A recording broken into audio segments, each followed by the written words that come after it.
just like the way they read the railroad back in America. Can we whistle? I'll just cheer. Working on the tree. Yeah, guys. Good job. Good job. Yeah!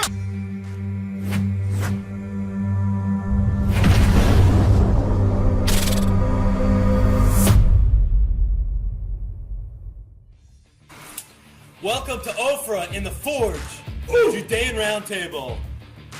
So here we are, guys.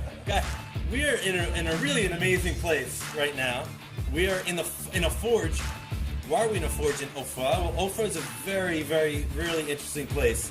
Before we get into that, I just want to let everybody know that most metalworking shops. I'm going to take this off. Most metalworking shops are off limits to anybody who's not insured, licensed, or whatever. Yeah. But here they do classes. This is a part of a tourism circuit. I like it. This is great. So anyway, these are all original. They made this Staying in here. character. Staying in character. When do I get to kill someone? I only came here for that. Anyway, No, but this was made here. They created this here. This is a recreation of what is it called? What is it called? Like a spear. it's A spear, a Roman spear, right? No. Bar Kokhba. Our Kochva spear. Jewish spear, baby. This was from the Jews. Oh, here I'm talking to Yossi. Yossi. This is Yossi's Forge, the metal workshop. He created this based on a real one that they found in a cave just here in the hills of Binyamin. And he created this, and the one that was on your head, and that one. All created here in Samaria. it's really cool. You know what's really cool is that you could take something that seems like pretty like mundane, right? Metalworking, right? I know that Yosi makes banisters, he does things home decor and things like that. But you put somebody in the heartland of Israel for a forge, there is no escaping to creating a spear from the Bar Kokhba age. Like it becomes like it almost becomes like a natural progression, to bring the old into the new and what you're doing now into completely. I think the exciting thing is knowing this was made based on a real one that was found. That's 2,000-year-old spear, a real one that was found that was used by our ancestors to fight in one of the most biggest successful rebellions, even though it was put down in the end, against the Roman Empire. We were warriors. We were a nation of warriors. This connects us to our warrior tribal roots. And this was the exact replica of what was found. It's an incredible, incredible piece of equipment. Unbelievable. What's the name of the workshop where we are now? What's the name? Gur-Arye. Gur-Arye. Gur-Arye, which is a very special name. Gur is a cub of a lion. There's a sefer, there's a book written by the Maharal that is called the Gur-Arye. I think that's his parish on the Torah. I think it's the Gur-Arye. In any case, it's a very special meeting, and we are all cubs. We're all lion cubs, and again, when you think about a lion, going back to our source as a tribe, that again, even though it's the past, it's bad. It's the present. Like we're used to Western civilization where, oh, no, fighting is bad. No, you don't want to fight, but you have to know how to self-defend yourself in order to fight, in order to protect yourself, your nation, your identity, your land. That's the way life was. That's the way life is today. Unfortunately, many of our friends and neighbors around the world still live in denial that reality has changed. They thought after World War II, oh, that's it, no more wars. The biggest war is behind us. Let's all have peace. But no, it's peace by strength. If you want to have peace, you have to know how to stand up for yourself and be willing to defend yourself. And that's really, unfortunately, the problem now. And I'm seeing it on social media. Unfortunately, some of our own people who don't recognize the reality of that history. That if you pick up any Bible, you'll see that the Jews were a fighting force. I mean, Abraham brought an army and went in the battle of the 4 kings and the 5 kings, and there are a lot of different interpretations exactly who fought or whatnot.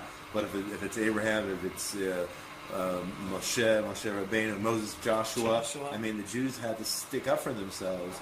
The whole story of Hanukkah, the whole story of Purim, I mean, these are based around military victories of the Jewish people. Now, fast forward 2,000 years later, and we have the first Jewish army since those Maccabees, and people don't They'd rather be, the bottom line is people would rather, unfortunately, I think, be the victim than recognize the fact Rabbi that Jews... Rabbi Shmuley Bathat just published an article about that, about why Hollywood Jews are anti-Israel, because they don't understand, they don't get it. They don't get the fact that Jews are not meant to be victims anymore. Right. We've been conditioned, that's what I'm saying, we've been conditioned to feel like that we can't be strong. And that's why there's so much pushback, it's so uncomfortable for people. But it isn't just Jews. This is a global issue where, let's say the American society, for instance, everything's based on emotions, social acceptance. They have a very hard time actually believing that evil exists in the world even. You can even drive throughout Israel. Deny it. Forget about it. They throughout deny the country, and you can feel no evil. No, where's the war, they ask me. Where's all this hatred I'm seeing? Everything's peaceable and peaceful. There's a lot of background that a lot of people are missing, and they fail to see the realities of the world, so they fail to prepare for it. Right. And then they find themselves behind the eight ball, like our people did in 1938, 39, and 40 in Europe. When it's too late. I mean, if you can't see an ISIS video, one of those brutal, horrible PR stunt videos, if you can't see that that's pure evil, and again, I'm just using that as the example.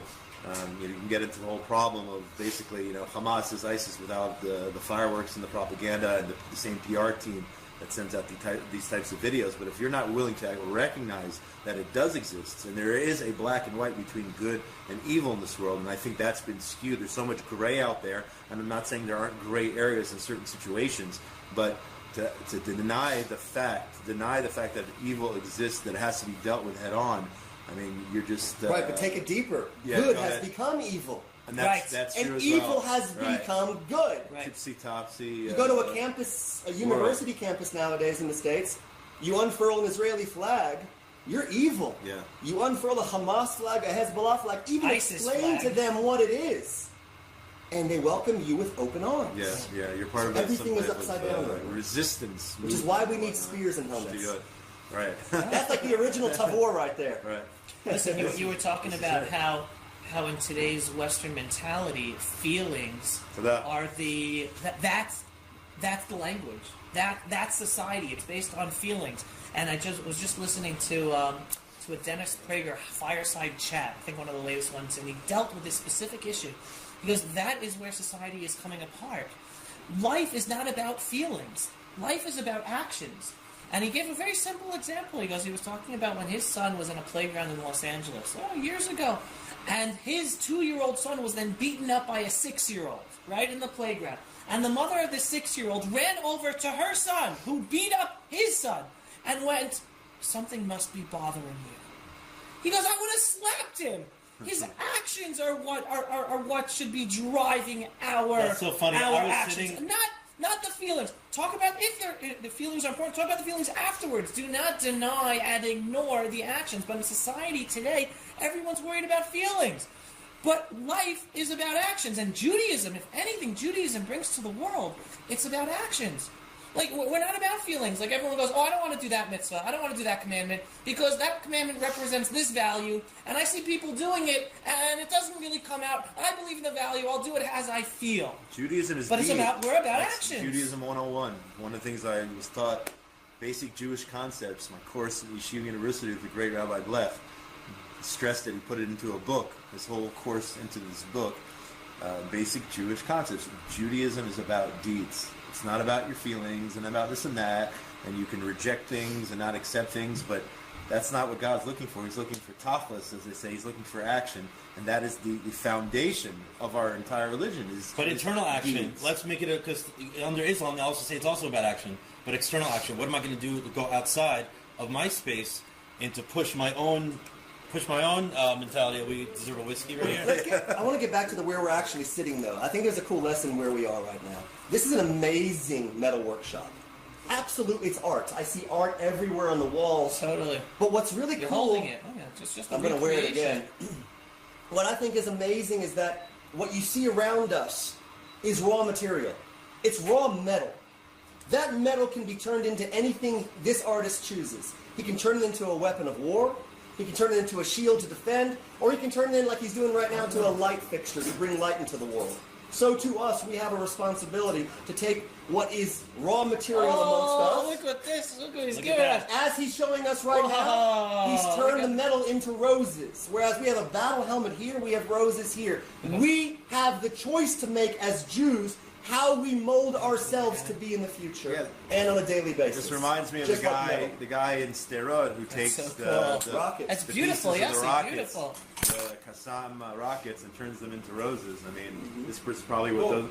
Bob, he knows him. Bob, he's the guy who turns the Rockets the to roses. evil and turns it into something positive. You go to the Hesder in Sterod, you go up to the roof of the Hesder yeshiva there, and you see how they use the rockets which are fired in from Hamas, and they turn them into a Chanukiah, and they light it up, and they light up the whole town on Hanukkah. The only, as far as I know, the only Qassam rocket menorah in the world. I mean, it's taking that similar potential for evil, and Hamas uses it time and time again, the other terror organizations, and making it into something beautiful. So, Well, what are on that note, On that we make it do l'chaim. l'chaim To Yossi. to Yossi in the Yossi. shop? Your wonderful work. Kol hakavod. Gur-Arye. Kol In his hakavod. shop? Gur-Arye. Come It is- check it out on Ofra. Gur-Arye. You have a website? Facebook. Facebook. Gur-Arye on Facebook. Come visit. This You can place bring is your incredible. family. Your kids will love it too. Yeah. All right, everyone, say amen. playground. Baruch atah Adonai Eloheinu melech haolam shehakol niyeh b'dvaro. Hey. Next to Dean. Dean's whiskey. Ben, you The went other- all out on us this morning. I baby. only buy the best. The other thing I wanted to mention in terms of being in a workshop. Listen, I take my kippah off to Yossi and other people who they are creators, whether artists or not. You're creators. You take the natural beauty that God gave in this world and you create and make even beautiful things and create something from nothing. I think that's also something very special about returning to our homeland. Like the joke is, if you live in America, I mean, we all grew up there. What are the professions for Jews? Doctors, lawyers, accountants, right? We sort of being out of our homeland. I mean, there are creators and artists as well, but more so, again, being outside of our own habitat, we have turned to other professions, and all of a sudden, returning to our homeland. And here, the hills of Binyamin, right, where we come from, where our ancestors were, just meters away from where Bar Kokhba fought, and we have people like Yossi who are returning to use their time and their hands and their talents to be creators once again, to be able to make the world a better place from our own ancestral homeland. There's a whole Jackie Mason skit based on that, and it's based on Jews in America, and just like you said, Jew in America as a doctor or a lawyer, or if he's a little bit off, an accountant. I mean, there's a whole shtick like that, and he talks about his Christian neighbors or his non-Jewish neighbors all Saturday. It's the crux and this in the garage, and they're banging and they're this and that. But you know what? Here in Israel, I mean, It's everywhere.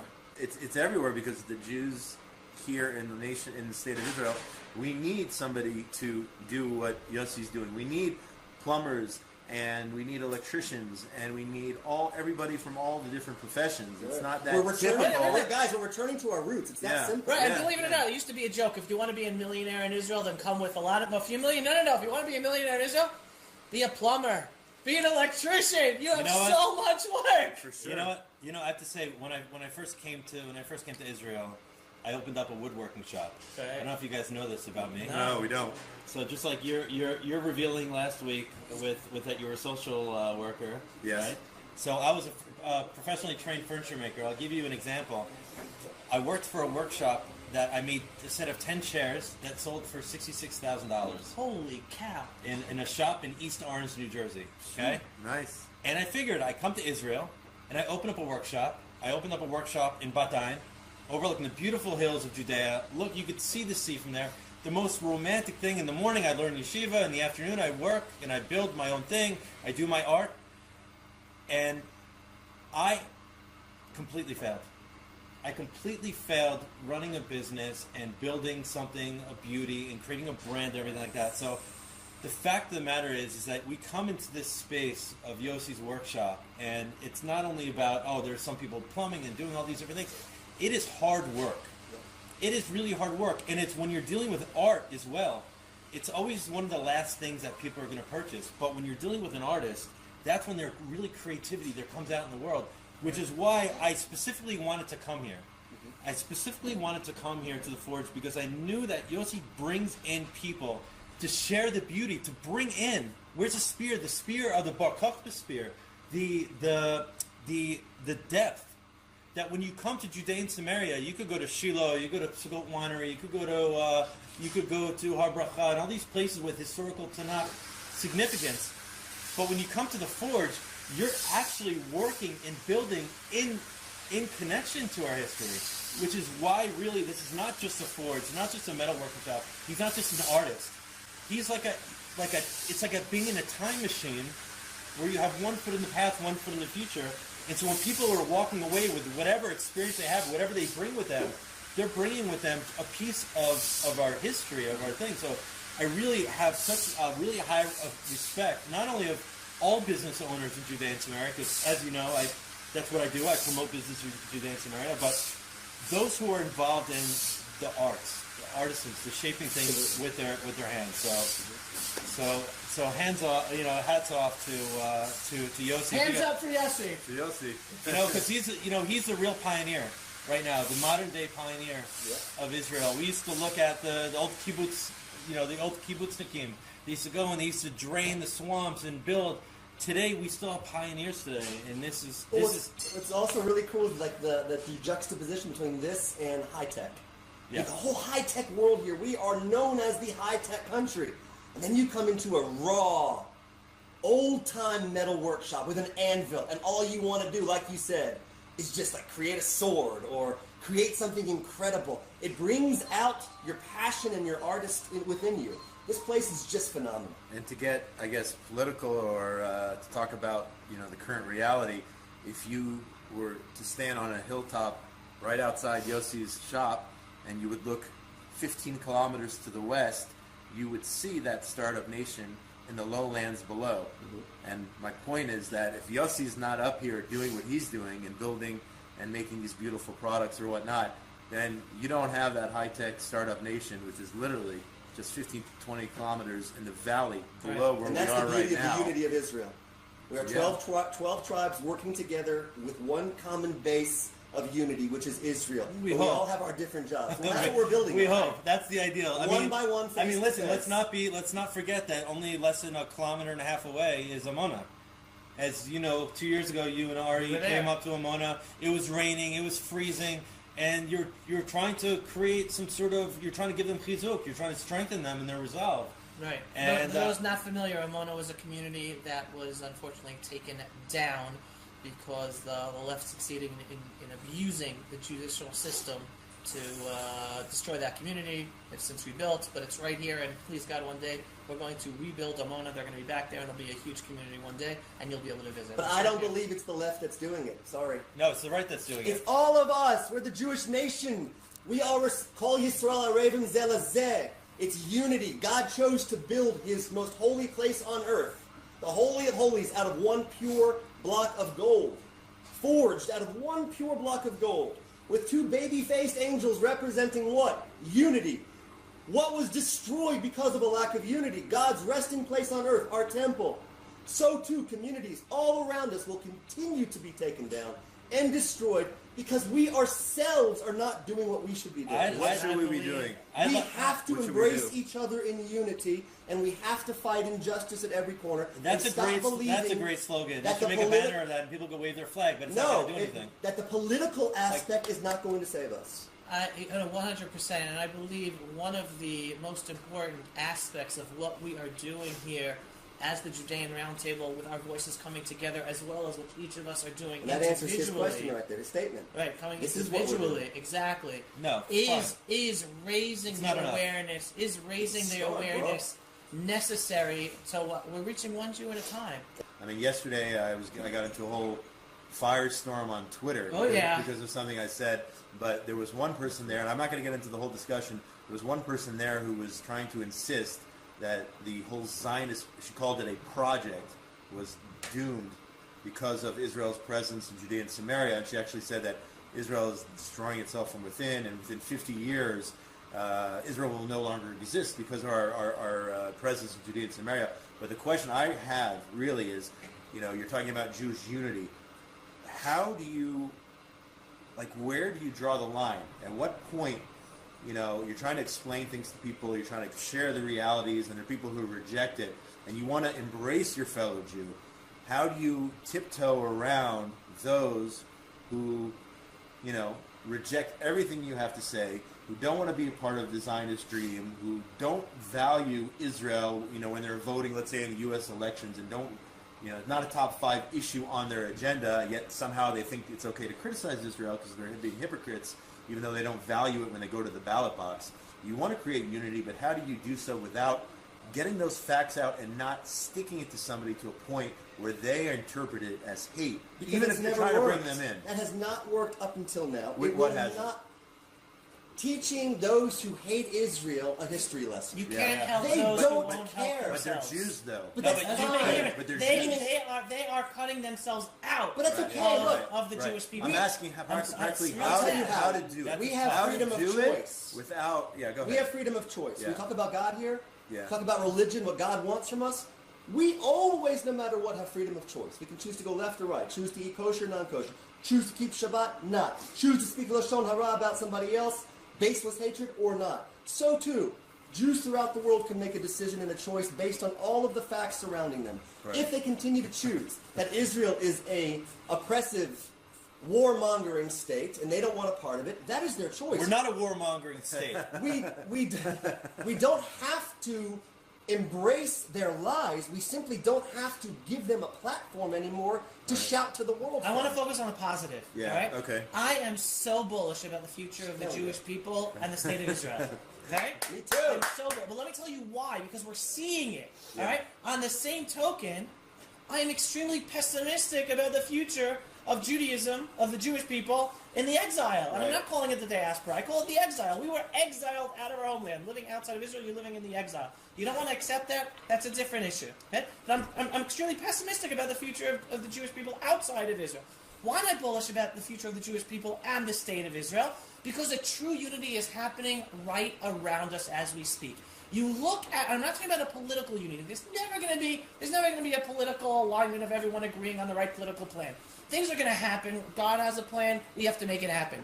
But you look at the statistics. The percentage of Israelis, of the Jewish Israeli public, who keep the Jewish holidays, who fast on Yom Kippur. You're talking about close to 80-90% statistics of Jewish Israelis. That is a unification, a strengthening of the Jewish identity of individual Jews in this country and a whole as a collective. Most of the division in this country is not on the street. Even with our political differences, and you can have a rightist and a leftist, you argue and you're screaming at each other, and in most of the time, afterwards you're hugging each other. We're not allowing the political divisions to break apart our families and our friendships, even when we're working together right next to each other in the same cubicles in Tel Aviv. And that is the unity that is strengthening in the process that's taking place before our eyes that we're a part of, and because of that, I'm extremely bullish. But that's the unity through That was awesome. through proximity. I think when you're in proximity to each other, and when you're living in a Jewish state with our cultural Judaism, that's going to tie us together. But what 100%. Josh is talking about, probably somebody outside of Israel. Yeah. Okay, so for me, you have three choices. Number one, block them. Okay, leave them alone. Number two, you can keep arguing with them, trying to change their mind. That's also worthless. Or three, you can understand that more than one person is watching the conversation. So you need to engage them. You could humiliate them. You could continue to have a normal conversation with them and just speak to the audience, right? And knowing that your worth and your value of this conversation is not about changing their opinion. It's about forming the opinion of those who are in the middle who don't have that extreme that don't have the extreme outlook. So I believe that that's a worthwhile conversation to have, Right. but not for the sake of changing their own minds, opinion. correct. But I would say, listen, let's place a bet. Let's place a bet that in 50 years from now, that the Jewish people are in Judea and Samaria, and we'll place a bet that you have Jewish grandchildren. Yeah, but the answer is obvious what you're saying. Well, what's the question? There is no future for Judaism outside these borders. And it's not just me being an alarmist. No. It's just looking It's at the statistics. data in Look front at of the you Pew report and after Pew analyzing report it. after Pew report. And again, and this is the message I tweet out there and I put out there on a daily basis. Either a Jew, and I don't care how religious a Jew is. I mean, even the four of us, We don't do things exactly the same. You're more stringent about certain commandments and less on some things. You're more stringent on some things and less on others. Okay. No two Jews are exactly the same, true. right? Judaism is not Orthodox, conservative, reformer. It's all made up. We're Jews, and we're supposed to try to be the best Jews we can be, each putting different emphasis, obviously trying as best as possible. I don't care how religious a person is. That's not the definition of a Jew. But if you're living outside of Israel, there's only two ways you could succeed about ensuring Jewish continuity in your own family. Either you are Orthodox, right? You associate yourself with a religious lifestyle, which gives you a system that allows you to pass over the Jewish heritage to your children and them to their children, etc. Or you are strongly connected to Israel, ideally ending up moving here. But if you're a Jew and you do not hold by a religious lifestyle, you don't keep Shabbat, you don't keep the holidays, you are anti-Israel, forget it. Your children or grandchildren are cutting the branch of your descendants from being part of the Jewish people. And myself, I'm an anomaly. I want everybody to know that that's the background that I grew up in. I didn't grow up going to a day school. I didn't grow up going with my father to shul. We would fast on Yom Kippur, but once we look out the window and said, we can't see the sun anymore, let's go eat. Right? That was the kind of thing that was it. We had Pesach Seder, it wasn't kosher, everything, whatever. And thank God for birthright. I was on the first birthright trip, and it opened up. My connection to Judaism became the land of Israel, but that's not also enough. Right? But there's no excuses anymore. Right. No. For $600, I checked before I left here today. For $600, even though it's Air Turkey or whatever, Air Russia, Air Palestine, you can get to this country. Air Palestine is one way on a rocket. It's the safest flight out there. Nobody's hijacking it. You can get to Israel now for pennies on the dollar. Yeah. You can tour the country with a backpack and a tent. You can have a Ben Goldstein experience. You damn well better have a Ben Goldstein experience, or I'll come after you. You might have to buy that mask. I'm buying it. I'm riding a Tom car with this from now on. We have to end up, so I think we should go to the... Things we like, things we don't? Yeah. Wow. Things we like, things we don't like. All right, I'm stealing it, man. Go for it. Let's go. Go. Sorry, I was first. Super Bowl 53, New England Patriots victory. Those who know me know that I'm a huge Colts fan, so it hurts to see, to some degree, it still hurts to see the Patriots be so successful. That being said, Robert Kraft and his entire family and his late wife Myra Kraft, true friends and supporters of Israel. I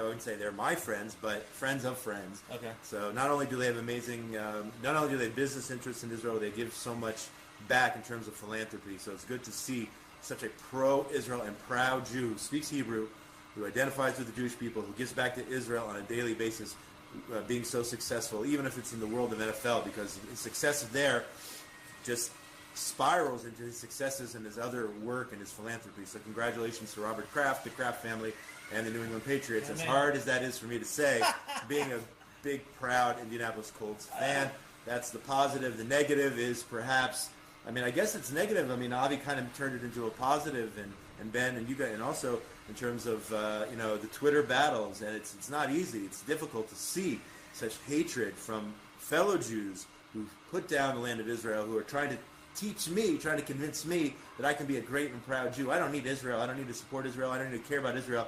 I can do my part here in this country for my family. I don't need the land of Israel. So it hurts me to see people with such skewed views and not realizing that Judaism is a mix. Torah, Israel, combined. That's Judaism 101. And if you don't get that, I feel bad for you. And so that hurts me to see that. Go ahead. All right, I'm going to start with things I don't like. Talking about Twitter battles and Facebook battles, we were called out as being missionaries. Right. Last week we were called out as being missionaries, and not only were we called as being missionaries, clowns, I think. Some loser, and I'll call him a loser, I don't care, I'm not going to name names. Some loser actually spent probably about an hour creating this slideshow video about how we're missionaries. Really? I didn't see It's that. completely ridiculous.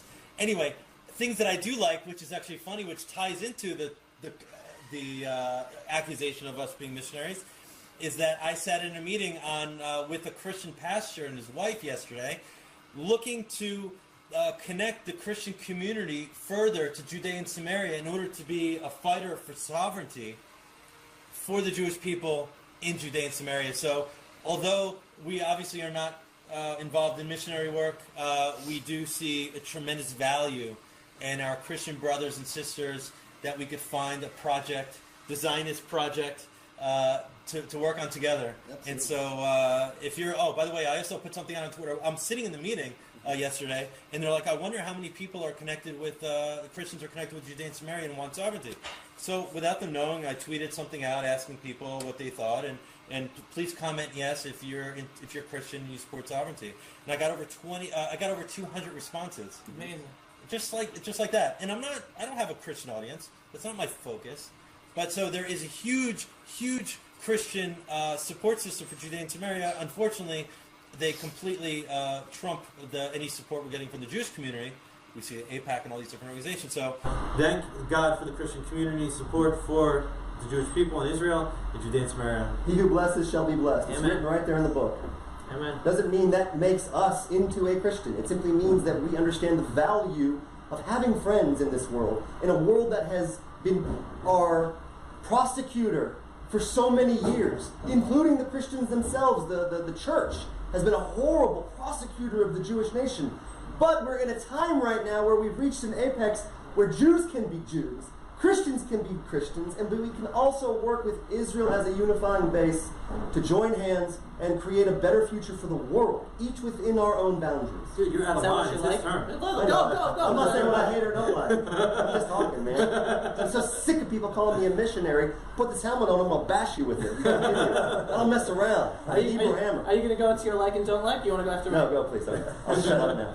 Alright, I'm going to touch upon the Super Bowl also. I'm going to touch upon the Super Bowl MVP, Julian Edelman.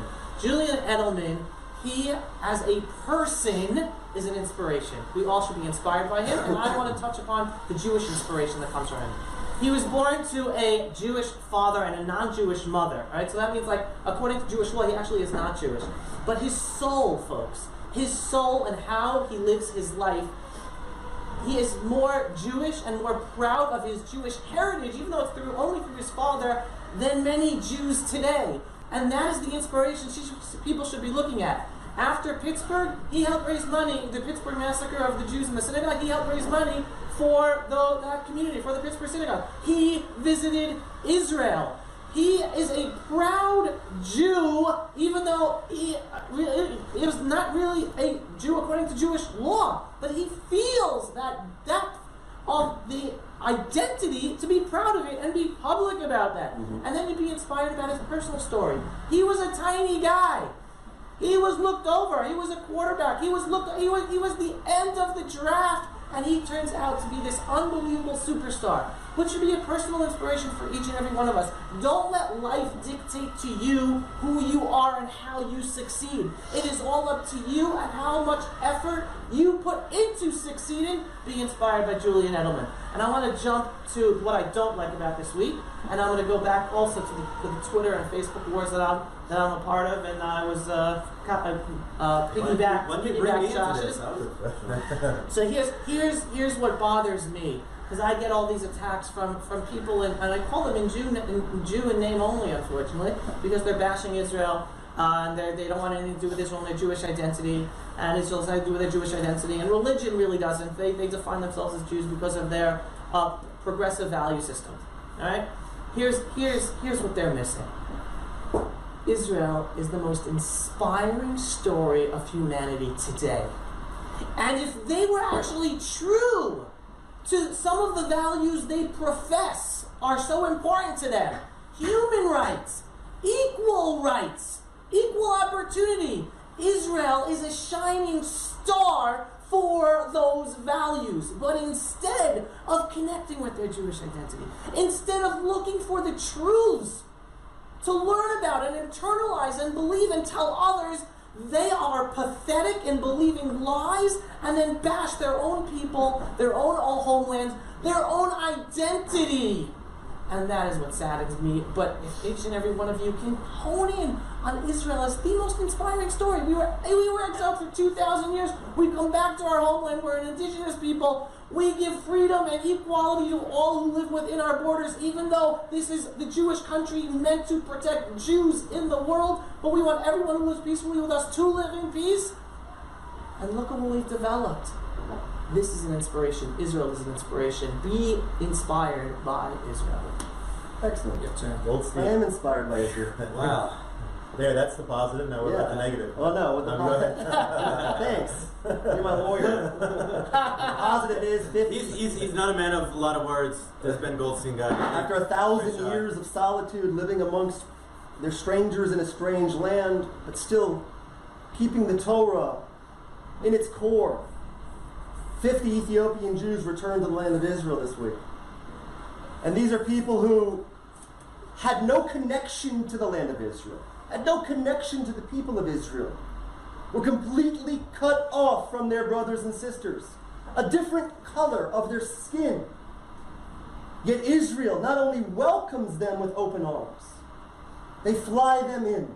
They cover their expenses, their living expenses for the first year of their life. They offer them the ability to learn new trades and to join Israeli society. So all of those haters of Israel out there that call us a racist, bigoted, apartheid state, we quite literally just flew Africans into our country. For freedom. For freedom to continue. Not to be slaves. To be the Jews that they have been for 1,000 years. To continue to explore their culture and their history and their religion. And to become, like we are in a metal workshop, to join and become a stronger nation of Israel. That's the positive.